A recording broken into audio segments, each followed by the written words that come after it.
Welcome to the San Clemente podcast, the only local podcast in the best beach town in the world. We're here to bring you weekly episodes highlighting everything from sports, culture, entertainment, politics, and everything else this beach town has to offer. Welcome back to the San Clemente podcast. Brian De La Puente, my co-host, and I are so excited to have an unbelievable guest on our show. One of the biggest characters I've ever met, a man of integrity, a man of passion, and most importantly, maybe to him, a man of positivity.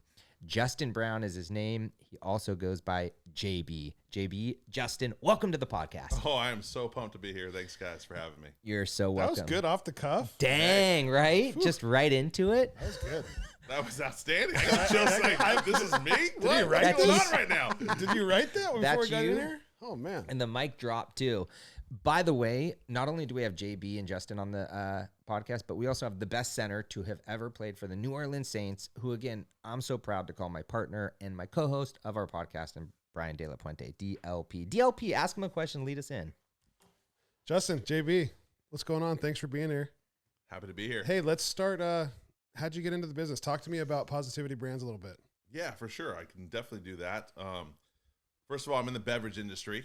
I've been doing it for 15 years now. Prior to this, I was an elementary school teacher, 6th grade. I always say that my 6th graders drove me to beer sales and now spirit sales because 12-year-olds they can be tough. Yeah. It can be tough. Started out in San Diego at the distributor down there. I worked there for 5 years. I got luck. I mean, my whole career and my life has been lucky. I'm very, very blessed. I had my own tutoring company, actually, when I was teaching as well. And I taught, and I was at a house, the name is Serapis, the Serapis family's house. Word of mouth got me to them. And he owned Crest Beverage in San Diego, which is a Coors Light house. Okay. And so what happened was he was sulking one day on his couch. He's like, geez. I'm like, Steve, what's wrong with you? What's going on? You're never like this sad. He goes, oh, Miller and Coors merged, and I have to merge with a family called the Reyes family. So they had to merge distributors in San Diego. He goes, hey, you ever want to switch careers and come help me do this? Well, yeah, I want to sell beer. Let's do it for sure. And so that's how it all happened. It did take me 3 interviews to get in. They're like, this guy's not going away. He's not a salesman. He's a teacher. Little do they know that I have to sell myself to the kids every day and the parents, right? So I'm a pretty good salesman. Yeah. Kind of. Absolutely. So you mentioned you've gotten lucky throughout your entire career. I have a question. Does good luck come to those who work hard? Oh, absolutely. Absolutely. I think it's mentality. It's a positive mindset. It's all of the above, working hard. I always teach my kids. I have 2 daughters, beautiful daughters, almost 7 and a 9-year-old. And I tell them, work hard, be kind, have fun, do the right thing. That's it. Not rocket science, right? But definitely comes with hard work. But yeah, so I went and I hopped over to the beer distributor world. And from there, I started selling a brand called Ballast Point. You heard of it? Mm-hmm. Oh, yeah. I think so. Nice. Is that a rhetorical question? I figured you did, but just in case, right? It was many moons ago. So I was the director of sales for military and convenience stores at Ballast Point Brewing and Spirits. From there, Constellation purchased us for a little bit of money.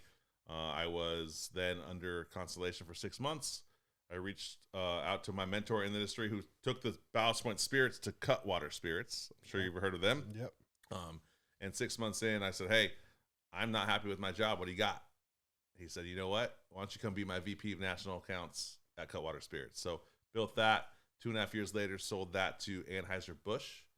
I am not a corporate guy, but Earl Kite, my mentor in the industry, asked me to be the middleman between Anheuser-Busch and Cutwater. Said, hey, can you have an Anheuser-Busch email address for me for a little bit here? Okay, I'll do it. Was the director of their new wine and spirits department at Anheuser-Busch, Beyond Beer.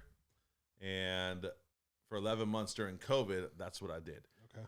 And I literally was pulling out my hair. I'd take off my hat, but these headsets are feeling good, so I won't. But I am bald. I was pulling out my hair because everyone wanted to be busy during COVID. Sure. They're like, hey, we got to act busy. Let's have meetings and meetings and meetings and meetings. And I love Anheuser-Busch. I learned a lot of good things.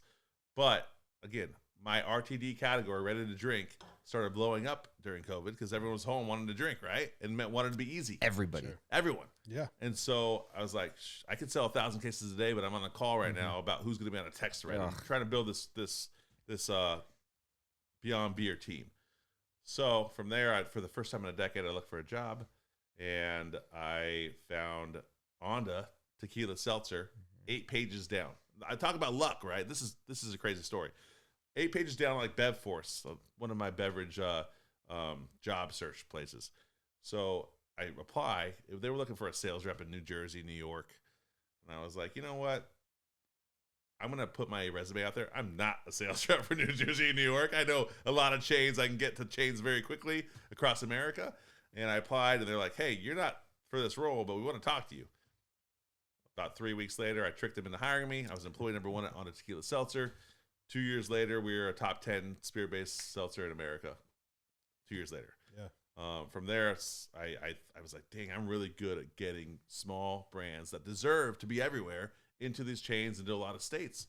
And so I told the guys at Onda, hey, you know what? I'm going to pull myself off the salary, the big payroll, and I'm going to help a couple other brands as well and see what happens. But I definitely want to keep you guys because Onda's my baby, right? I was employee number 1. I started the whole thing.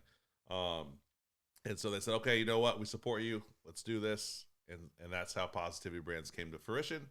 August 1st of 2023, I started it. And here we are. Just everyone's really happy. We're getting these brands everywhere. It's pretty fun. That's awesome. What a story. So what's your process in terms of, I'm sure now that you're the guy to start these smaller brands off, how are you picking brands? Like right here, we got Recess Watermelon Mojito.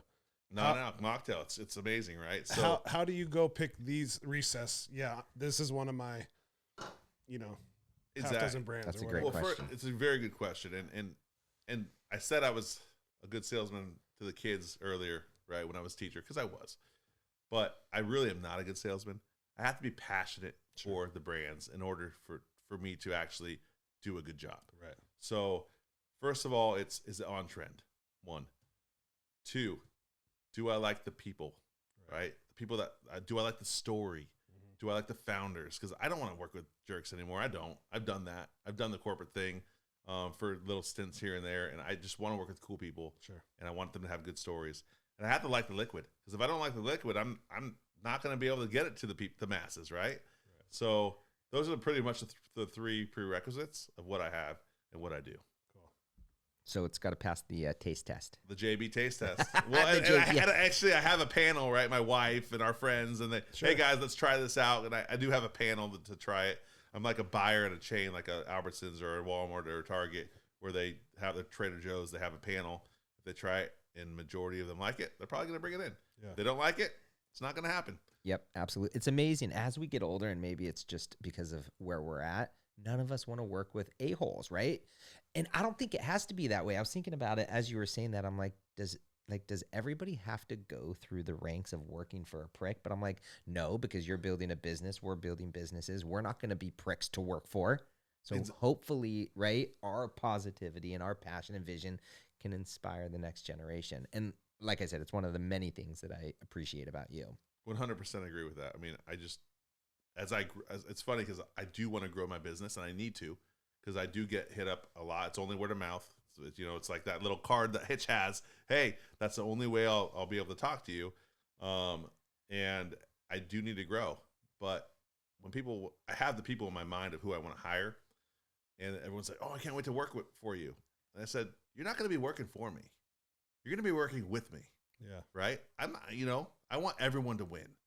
And that's how my mentality is. Like, you're not going to be working for me. You're going to be working with me, next to me. That's it. Yeah. If he's winning, you're winning. That's right. It's pretty simple, right? The job is to make your boss look good. Yeah. That's it. That's the job. Exactly. And be cool doing it, right? Sure. And that's kind of why we started this.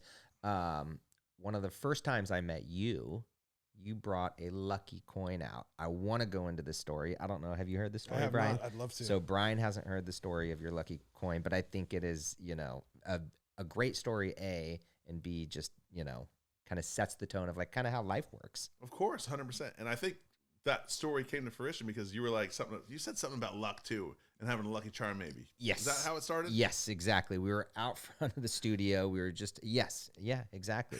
That's exactly how it started. And I reached into my pocket and I pulled out my lucky coin, right? And I have it everywhere I go, minus the past 2 days. I lost my lucky coin two days ago. And it's here now, which thankfully, but it was literally had it in my pocket, and it was finally got nice out. It's been raining like crazy here, huh? Sheesh. But finally got nice out. I went outside, enjoyed my, the weather, and then it just disappeared. Yeah. And I don't get mad very often, but today I got a little frustrated, and I was sitting outside again, and I'm a big believer in signs. So this must have been a sign like, hey, JB, calm down. It's all going to work out, right? So I got a little frustrated and kind of like got up, and my chair kind of like shook as I got up. And all of a sudden I hear it clink, clink, clink. Oh, no. It was in that damn chair I was sitting in great. today. That's where I lost it. That's so great. Luckily I found it.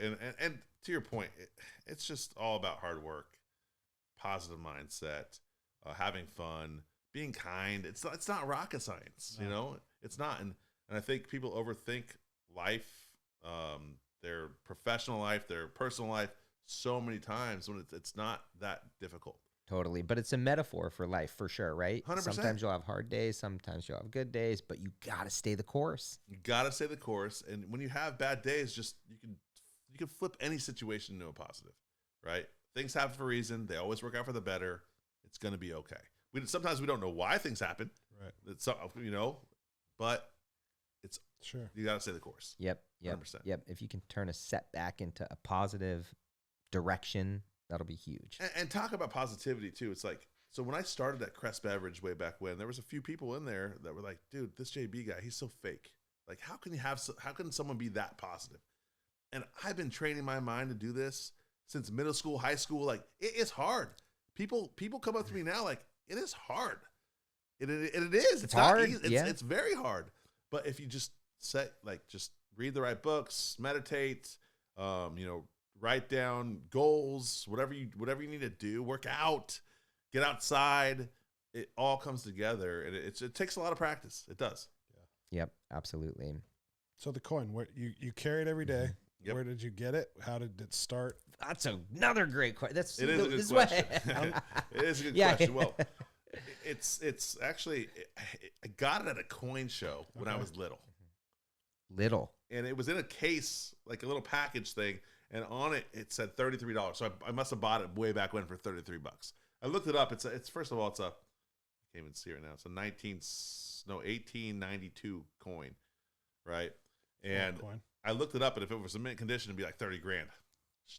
I guess I wasn't that lucky, but still. So I found it, and I showed my brother, hey, because my brother and I bought it way back when, and it must have been 5 years ago. I said, Garrett, check this out. This is from when we were little. He goes, oh. So what should I do with it? You want it? And he's like, no. He's like, I don't want it. Why don't you just open it up and just have it as a lucky coin? And from then on, it's really worked out, Do you feel like it's a crutch ever? Like if you don't have it, you're like lost? Yes. I asked that because in football, I remember in high school, I got like OCD kind of with things, right? Like I had to do things a certain way before games. If I didn't have half a waffle for breakfast, I was going to play like shit. Like it's all a mindset, right? It's all a mindset. So like I had a shirt, I had a mouthpiece that I had to have, and it kind of got out of control where I had to like simplify and be like, okay, I can have a shirt, or I can have one thing, because it was getting out of control. I'm like, oh, I forgot my this. And now I'm going to play like crap. And it was like total head spinning thing. So, well, I can tell you this. Friday I had it, and I had a killer day. I probably sold 3,000 cases total within my brands nationally. I lost it on Monday. Monday was a decent day, but I lost it on Monday. Tuesday gone. Wednesday today was a very good day in sales. So I think it has something to do with it. Sure. And I'm also very crazy too when I get these weird magical feelings in my hands and my arms, and like I'm like, oh shit, something big's gonna happen. And energies, usually man. It does. Sure. And I know I'm crazy. I know I'm crazy. I admit it every day. But you have to be a little crazy in life. You can't just be a robotic, You have to. Yeah, you totally. have to. You have to. So. How did you get into alcohol sales? So yeah, like I said, I was teaching before, and I met the Serrapa That's right. family, and, Yes. they got me into yes. it. Yes. And it's funny too because, like I said, it took me 3 interviews. right. So I had an interview with the Reyes employee, The Miller guys. the Miller guys, and so they're like, "Oh, this guy's not going away. This guy's not going away." All right, fine. Third interview, I finally get it. So I sat Steven Serapis down and I said, "Hey, dude, I want to make you look good. Let me do the work. Don't help me. Just let me do it." And then the first year, I was salesman of the year. Second year, salesman of the year.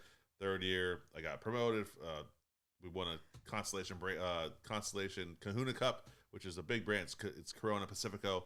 It's this national award that they give the best distributor. We won it for the first time under me. Then I was Miller Coors brand manager, and then a DN. Like every year, I just got promoted. So it was pretty cool. That's awesome. So my next question is, so you had an acronym for ready to drink? RTD. RTDs. So do you specialize in RTDs, or are you going to, like with the Heaven's Door, like, are you specific? Do you have wine, or is it strictly like a canned drink, or like, do you have it all? I'm super, super lucky because I started at Ballast Point, right? So I know all the, and in the chain world, there's different types, there's different buyers within a chain, like a Walmart or a Albertsons or Ralph's or whatever. There's the wine buyer, there's a beer buyer, and there's the spirits buyer. And I've been lucky enough to call on the beer buyer for Ballast Point, right? Mm-hmm. Then the spirits buyer and I also started at spirits at Ballast Point, but spirits buyer with Cutwater more so.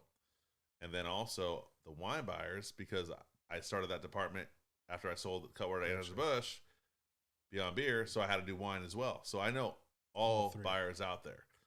So I'm very blessed. Again, I keep going back to luck, right? I'm very blessed to that. My mentor in the industry, Earl Kite, let me run ahead of him every single time, Ballast Point, Cutwater, Anheuser-Busch, to where I can call on everyone. So usually when you have these big brands like an Anheuser-Busch or a Miller Coors or a Diageo or Pernod Ricard, they have such big portfolios and a big team.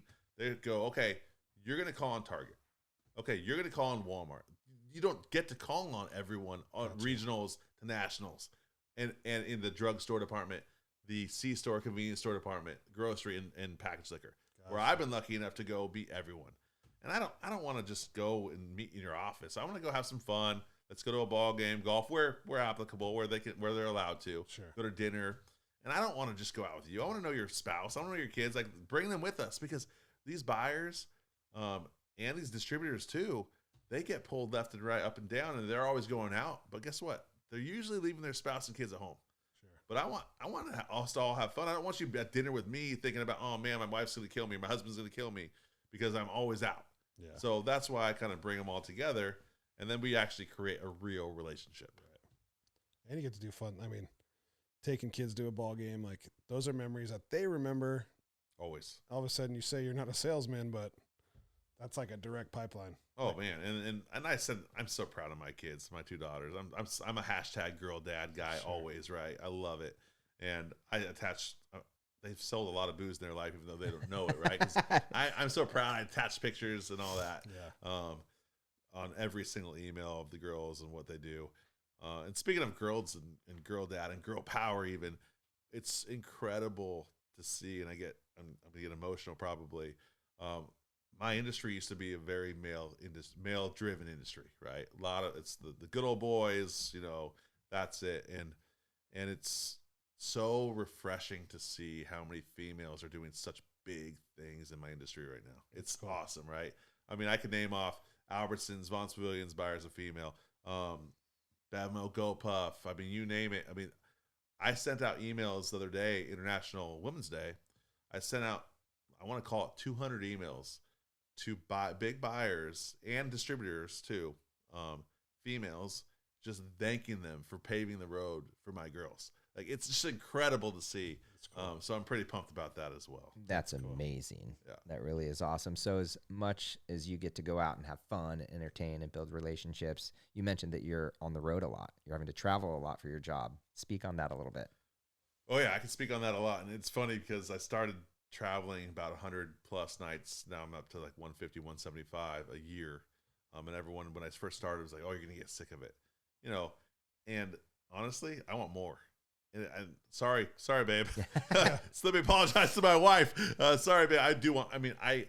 My job, and I tell all my sales reps when I have a sales team, is you got to go out there and tell stories and make friends. It's not rocket science, right? And that's what I do. I go out and tell stories and make friends. And it's a lot of fun. And honestly, I think it's probably been beneficial for my marriage. Sure. To say to being a football player, being away a little bit, right? She gets to miss me. The kids get to miss me. I'm like a little kid at heart. Like I'm 40, almost 41 this month. Oh my gosh.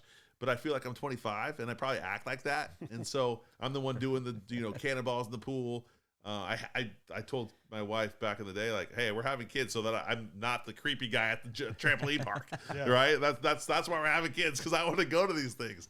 So it's probably been beneficial to my marriage because she misses me, and we just have a great relationship. And I do need to give a shout out to my wife because she does not complain. It takes a very, very special person to have their spouse away for that many days. I'm gone Monday through Thursday. I get back for the weekends.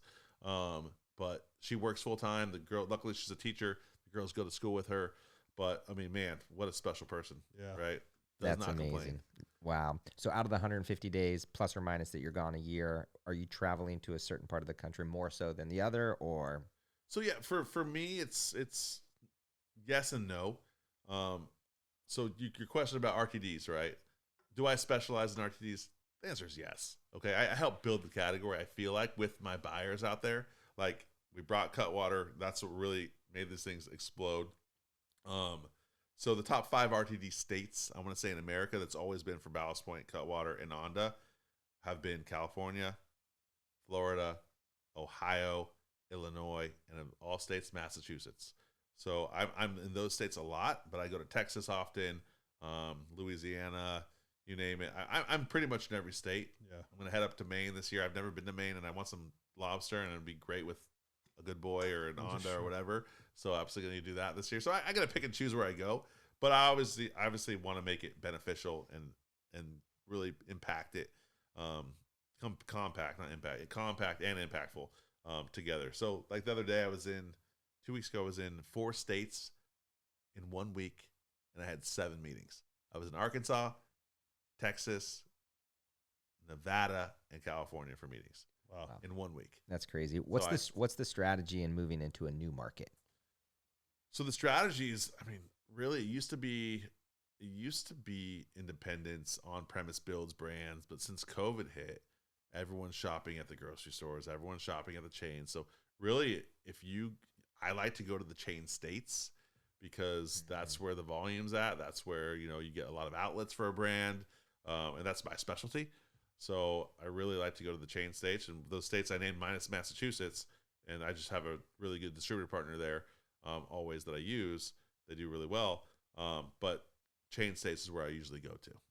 Yeah. It's funny hearing, because with football, I was on a bunch of different teams. I was up in the Northwest, the East Coast, down in Louisiana, Midwest, and Chicago. And my wife and I associate where we were with the grocery store.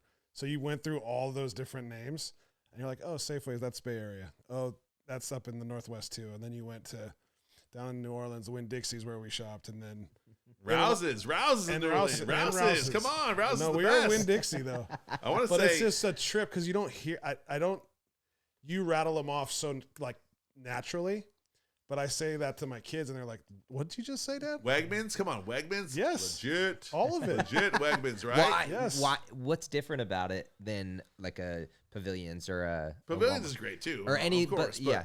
They're all different, right? It's like... Yeah, they're just a little different, and it's like, it's weird to see the little differences. You're like, oh, this is that at Albertsons at home, and it's here, and then you're like, oh, they're the same company or whatever. There's a lot. Albertsons, Julasko, Safeway. They're all the same. Correct. So you see those differences, and then you're like, well, why are they different names? Oh, they're just regional differently. And but a lot of people don't experience all the different chains. And then they got packaged liquor, which there's some amazing packaged liquor chains out there. ABC Fine Wine and Spirits in Florida, amazing. Benny's in Illinois, amazing. Yeah. Specs in Texas, like there's all those guys too. Yeah, it's a trip. Yeah, it is a trip. People don't know. Wow. But like, to your question too, like they're so different. Like Buc-ee's in Texas is one of the best convenience stores out there. It's massive. You can buy anything. You can buy jerky, you can buy fudge, you can buy, and they're known for their clean bathrooms. Right? Which is very, very smart. Yeah. But like they're all different. It's crazy. Is there a brand that you like, not that you like more than the other? I know Onda's probably, like you said, your baby. Yep. But out of all of them, since they're so different, let's pick one of them because we were talking about it. Heaven's Door, for example, right? Who, where, how did this one come about? Interesting enough, Heaven's Door came about through Onda. Because SIP Investors, which owns Heaven's Door, they're great people. They actually had to invest. They're investors in Onda, and so with that, they saw what I did. They're like, "Hey, you know what? Could you come help us too?" And so that's how that all came to fruition. Heaven's Door is Bob Dylan's brand. It's probably one of the fastest. I'm so blessed to have them a part of my portfolio. It's one of the fastest growing bourbon brands in America. So it's really a staple in the Positivity Brands portfolio. Excited about them. That's amazing. Are you starting to see the mocktails take off more? Yes, and it's funny because I used to be like, oh no, mocktails, because I only sell liquor, right? I don't want people not drinking. I mean, come on, right? Yeah. But now with Recess, they have four flavors. They have the margarita, the Paloma, the Mule, and this watermelon mojito here, and it is really taking off. This non-alc category, is it a trend? I don't know. Is it a fad? I don't know. I'm thinking it's going to be here a while because it is better for you, right? Calories are lower, sugar's lower, no alcohol, obviously, but you still get that kick with Recess. They have adaptogens in there, have a bit of caffeine in there. It makes you feel really good. But everywhere I am putting it, it's flying off the shelves. It's crazy. And not only for dry January or sober October, but every single day it's doing better and better. I mean, you see this. I mean, it's not mine. Athletic Brewing really kicked it off with a non-alc beer that people love and drink, right? This is the next big thing for sure. These Recess mocktails. Recess, I got to say, it's one of the best tasting mocktails I've ever tasted. The branding is on point. The calories is low. And Brian and I were talking about that, right? We're like 25 calories, 6 grams of carbs, very little sugar, 4 grams of sugar. It's just, I mean, you see why it's taken off. Oh, yeah. Sure. And I mean, everyone, I'm putting it in Gelson's and Albertsons, Vaughn's Pavilions, and, Wegmans, soon to be Whole Foods. Like, it's really taken off. Can you talk a little bit about, like, so I'm Recess, I come to you. You talk about distributors and buyers.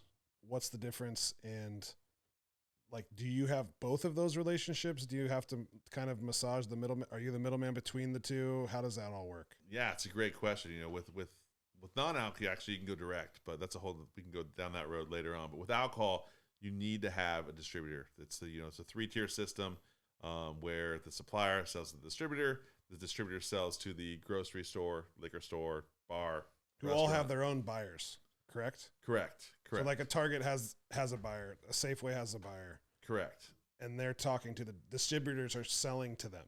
Yep, they sell to the stores. They deliver to the stores, correct.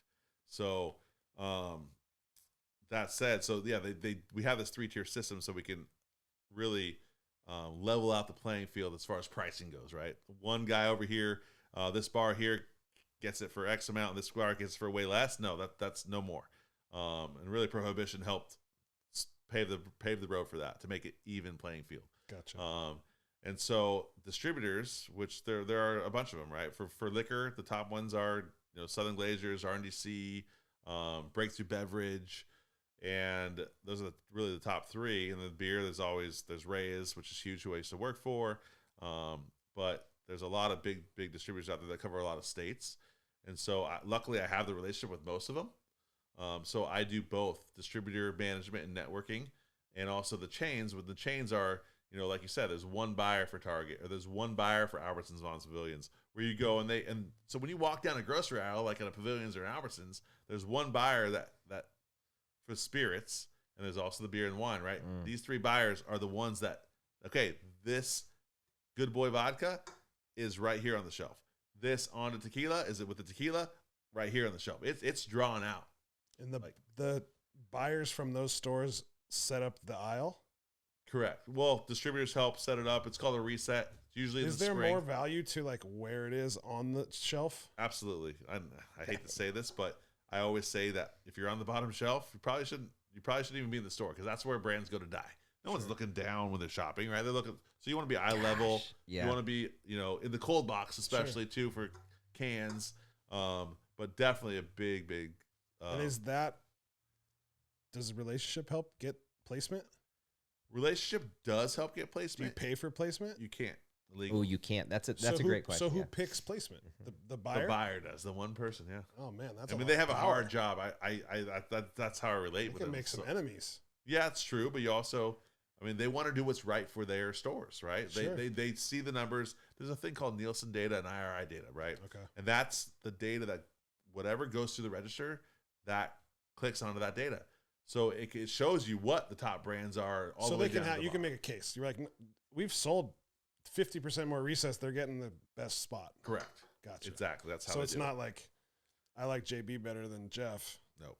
I mean, there's some of that. Yeah. There yeah. probably is, but really, I try to help and like do the right thing, right? Right. Where this should be eye level. This probably should be a little bit lower because the sales, show it. Interesting. And are the stores and the buyers for the stores consistently sharing with you where like you rank in comparison to? No, so Oh. IRI and Nielsen data costs a lot of money, but it's out there. Distributors usually have it. They can help share and all that stuff. So. Yes. Are they rotating at what point, like throughout the month? Can they put this in the center shelf and then? No, it's a map. It's there, it right? is. So spring, it's called spring resets, Mhm. and usually I pitch for spring resets in August Mm. for the next spring, right? And that's the big one where you're going to see a lot of new items, innovation items come out now. You go to pavilions, you're going to see some new items out there, Sure. and they sometimes do a fall tweak, but the big refresh is in spring. So that's where all the innovation comes, Cool. all the new items come, and their space is limited. Right. So those bottom feeders that weren't paying their rent, I like to say. Yeah. So I look at that when I go to grocery shopping. I look at that shelf and think of it as a apartment complex. And if you're not paying rent, it's not doing anyone any good. I want to go to the grocery store with you. I would love to see how you look at it. There probably people look at me and like rolling their eyes like, who is this guy? Because my kids are going up and like front facing things and pulling the alcohol up because I don't want, if it's back there, no one's seeing it. So they pull it up, right? Whatever. That's a whole nother story too. But Who's this guy? it's, Yeah, exactly. oh, God, it's so funny. Oh, Sculpin. Oh, Cutwater. My kids know it all, man. My daughter was in 10 breweries by the time she was 6 months. Oh my gosh. I remember when Sculpin first hit the shelves, people were going wild for Still it. the best IPA ever. It's so good. Yeah. I love it. I agree. It's amazing. It's so What did they do? How did they do such a good job to Yeah. create that I mean, demand for their product? What was it about there? well, and that's a good point. Like we created the demand, right? I was selling Ballast Point Sculpin when I was at Crest, when they first started, and I had one case of 22-ounce bombers to give to one liquor store. Talk about favorites. Like, who the hell am I going to give 12 bottles to? Right. Right? Like, and people were begging for it. Right. And so we kind of created that demand. And Yusuf Chernay, he's just a genius, right? He's the head brewer, now master distiller at Cutwater. Of Ballast Point. Of Ballast Point, yeah. I mean, he is just so amazing. And really, I mean, the whole team over there at Ballast Point Cutwater that started it were Jack White, who founded Ballast Point, were just spot on, and they just knew what they were doing. Yeah. They made really good beer. Sculpin was really good amazing. beer. I literally, again, I loved Yeah. going, gosh, I remember one of the guys I work with was like, you have to go up to the Ralph's and you got to go into the back refrigerated section. And he's like sent me on a treasure hunt. Oh, yeah. And I remember finding it and I was and then they came out with like pineapple Grapefruit. and Grapefruit. grapefruit. Exactly. Habanero Sculpin was like Habanero. our most inconsistent beer because we used actual habanero. So like sometimes it was like, oh man, Yeah. it's so spicy, or not less spicy. So spicy, yeah, yeah. exactly. It was crazy. That's but insane. what a fun time. Oh, so are those Sculpin pineapple, are those flavors still for No, sale? I think you can only find grapefruit and also regular Sculpin right now. And Constellation purchased it, and unfortunately, it didn't go as well as they had hoped, and so they actually resold it to another company out of Illinois, Kings of Convict, and they actually bought it now, and they're running with it, and hopefully they can revive it. So Ballast Point is dissolved, gone at this point. It's still there. You can still find it, right? Yeah. They have the Ballast Point Brewery in Long Beach. They still have it on downtown Disney. They have it in San Diego. Those brew pubs are great. I mean, that was another brilliant thing we did. With all that momentum, though, how could you not just absolutely hit a home run there? Oh boy, you're gonna have me go into the story, huh? Shoot. All right, fine, I'm in. Okay. Twisted his arm. It twisted my arm, right? Exactly. I don't know really why or what happened. It makes me sad. I had that transition period from when we sold Ballast Point. I had 6 months to where I had to be at Constellation, and I was training them, their chain team, which calls on all the grocery chains across America, and I was training their chain team. And at lunch, they're like, JB, this is awesome. They're learning about hops, they're learning about craft beer. This is great. Good job. We're not going to put this a part of their KPIs, their key Performing. Yeah, exactly. Yep, index. Yep, exactly. Yep. So they're not going to get bonused off Ballast Point. They're still going to get bonused off Corona, Pacifico, and all that, Modelo, but not on Ballast Point. They're company people, which I get, of course. Totally. You would hope. Yeah. Right? But also, I have a family to take care of. I'm going to be pushing what? It's going to pay the bills. For sure. And I said, "You're joking, right?" No, they're family. They're corporate guys. They're fine. And I said, "Okay, do your thing." And I think that decision might have swayed it south. I think, but I don't know. So it has to.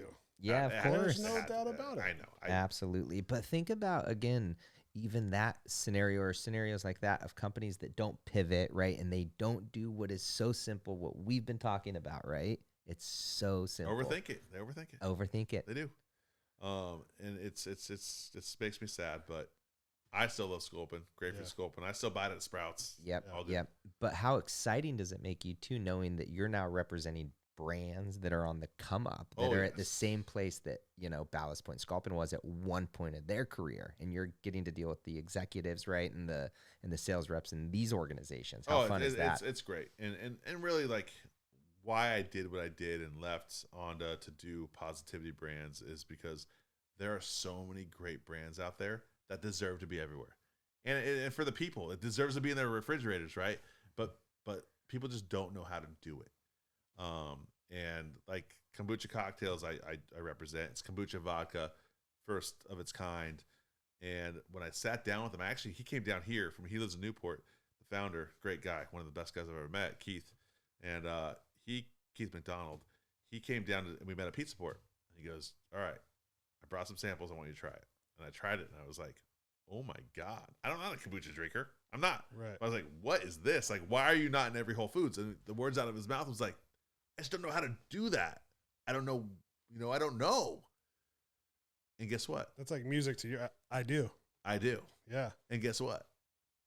End of this month, we're in 78 Whole Foods. Let's go. So like it's done, right? And that's why I love to do what I do is I help these small brands get to what they deserve, and that's everywhere. And I love to keep the American dream going. And it's pretty incredible. Does Positivity Brands come into the marketing at all, or is that on? I pretend to be a marketer, right? I mean, I'm trying to be an influencer. Yeah. I get some good hits on my Instagram reels. I have almost 2,500 followers. I should be probably more, but I try to help and put and like educate on what I think should happen. But I'm not like hey, let's design this or design that. Gotcha. But I do put together really good presentations for sales pitches and all that. Actually, take that back. I should probably mention I do have a partner in this Positivity Brands thing. His name is Matt Baudino, and he's the reason why I get to go out and have fun, tell stories, make friends. Right? He's my behind the scenes guy. He does all my presentations, my new item forms, my pricing, all that stuff, and he's actually really good at the marketing stuff as well. Gotcha. So I have him behind the scenes, so I can go out and have some fun. There you go. You always need that guy. Sounds like my Andrew. I know I'm looking over that way, and exactly. no one can see that, but like, how important is having like that team of people that you can? Yeah, it is with everything, right? Roles, just like football. You need everybody. Just like your spouse, like it's one team with one dream, and we just go get it, right? Yeah, that's one it. town, one team. One town, one team. Yes. Exactly. Hey, on that thread, yes, I'll put you on the spot. Yes. what are your thoughts on our like brewery scene in town? Ooh, that's a good question. So that is a good question. And It's a great everyone's friendly, question. everyone's nice, but there's Look, we don't have a Sculpin, right? No one's come. I like Artifacts is one of my favorites for sure, but we don't have a Sculpin yet. But I love the brewery scene. I mean, we're getting. I'm probably at a brewery every weekend with my kids and my wife. yeah, And I love seeing the tour buses go around. It's great. it's fun. Very fun. People are great. I mean, Los Molinos, great spot. Music, it's amazing. I just need someone to come out with the next Sculpin here in San Clemente because that'll put us on the map. The beer's good. The beer's good, but we need someone just to take it to the next level. And I love the beer. Like I said, it's good beer. Yes. But we want that one. Yes. I don't know if you guys have had Society beer. It's out of San Diego. No. The Pupil. It's the next Sculpin for sure. Really? Oh my God, it's amazing. How do we get it up here? I'll get it. Do you know someone that can get it up I know here the for us? founder very well. I know the founder very well, and it's up here. It's in stores. Yeah. Yeah, absolutely. Say it one more time. Society. Beer, and it's called the Pupil, and it's the next Sculpin. Really? Hey, you've heard it here first. Yes, yes, you have. Okay, so and I don't represent them. I just like the beer. I don't represent. But that's why we love you. Is you are a neutral player. You are promoting anything that does good for the consumer and for anybody. Right? A brand that deserves to be in your fridge. Period. Exactly. Ooh, that's a good tagline. Yeah. Hey, again, you've heard that one here first too. Yes, lots of firsts here. It's funny because it's funny you say that actually because when I was selling Ballast Point or when I was selling Cutwater, as more and more people came out with these ready to drink cans, I would go in there to these buyers, and this is why I got the trust from them. And I would go and sell Ballast Point Sculpin, Grapefruit Sculpin. And then I'd throw in there, hey, you should also have Stone. You should also have Lagunitas, all this stuff. They're like, wait, who do you work for? You're from Ballast Point? I'm like, yeah, but I also work for the category, right? I don't want you to there's only a certain amount of space on this one aisle. I don't want you to put in crap because if someone finally is going to come over and try a ready to drink or try a craft beer and it's crap, they might be like, oh, I tried it. I don't like craft beer. Done. I'm out. So I'm a man of the categories for sure. 100%. I try to pitch and do the right thing. Like, hey, you have to have these top sellers so we can continue to get the people to come to our category. Yeah, they may not even go back down that aisle. Yeah, right? Exactly.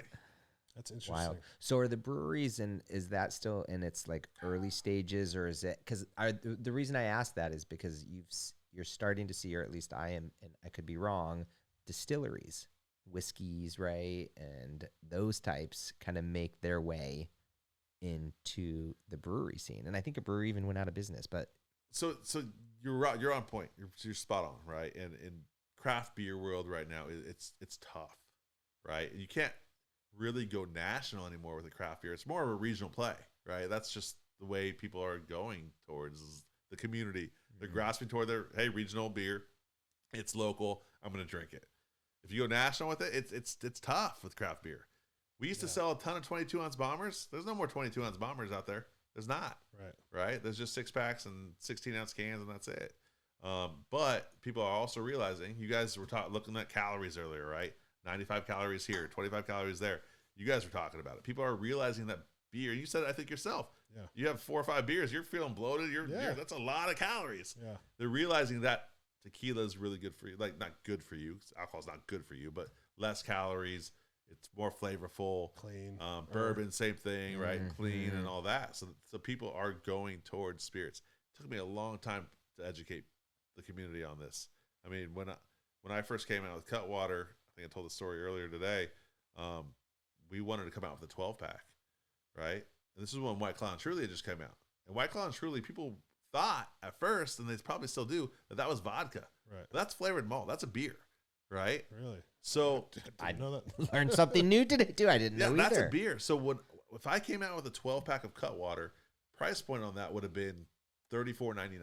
Wow, because alcohol costs more, right? Tequila and rum, all of it.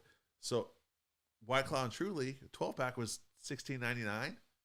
So I'm like, we're not going to sell a 12-pack of Cutwater next to a 12-pack of White Claw and Truly because it's a $15 difference. Right. So that's why I was like, hey, let's make an 8-pack be it more at $19.99, $18.99 versus the $16.99. That's less of a gap, and let's try to get people to come to the spirit side. Ooh. And Interesting. That's why it all happened. But yeah, but education on this thing, like you guys didn't know that White Claw truly was just. No, I thought they were all kind of in the same. I thought world. it was, yeah. Like it wasn't a beer, right? Like it wasn't a. It's a seltzer, but yeah, it's a beer. It's made like a beer. White Claw too has done a great job with marketing, right? Like the can, Of course.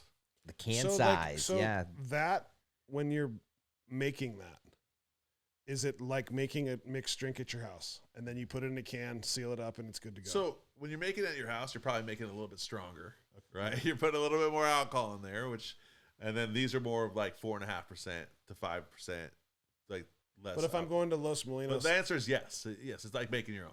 so if I go to Los Molinos and I'm getting their seltzer, they make those in their Fermenters, yep. big. It's the same process as making beer. Yes. Oh, are they selling it as Los Molinos? Are they selling all those seltzers or like a places lot? have a seltzer now. Yeah, Breweries do. Yeah. Oh yeah, they all do. My wife loves seltzers. I mean, yeah. Everybody, I know. Yeah. Wow, that's But fascinating. What about like little do you know that these are better for you with liquor.